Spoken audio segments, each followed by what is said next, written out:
Hey there, friends. In this video, I'm going to be showing you how to re-record a voiceover in Microsoft Clipchamp.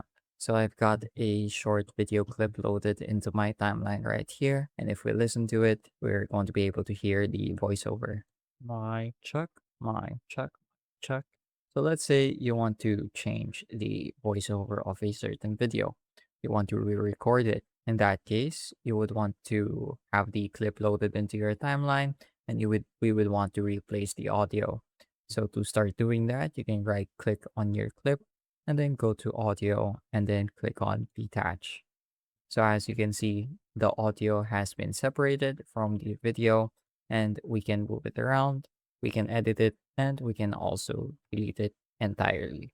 Now, once we've deleted it entirely, we can go to the recording create tab here at the top left of my screen, of your screen, sorry, and then click on the audio option. So this opens up the audio recording menu and you can start recording a new voiceover that way. So you can also type out a script if you have to say something lengthy and need it to go smoothly. So I'm going to go ahead and click on start recording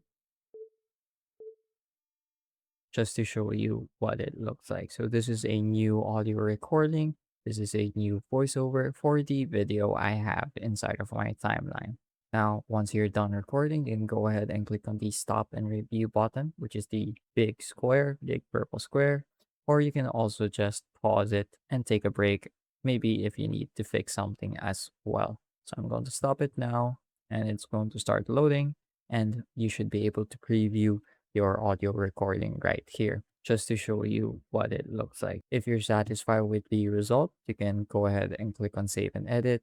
And if not, you can click on retake recording again. So just for the sake of example or demonstration, I'm going to click on save and edit and it should load into our timeline as you can see here. And now I can drag it over to where the old voiceover used to be. And hopefully I that ends up being a net positive. So it's pretty easy, takes a few clicks and a few menus, but overall it's very simple and convenient. That's pretty much it for this video though. I hope I was able to teach you something new and something useful. And as always, thank you for watching.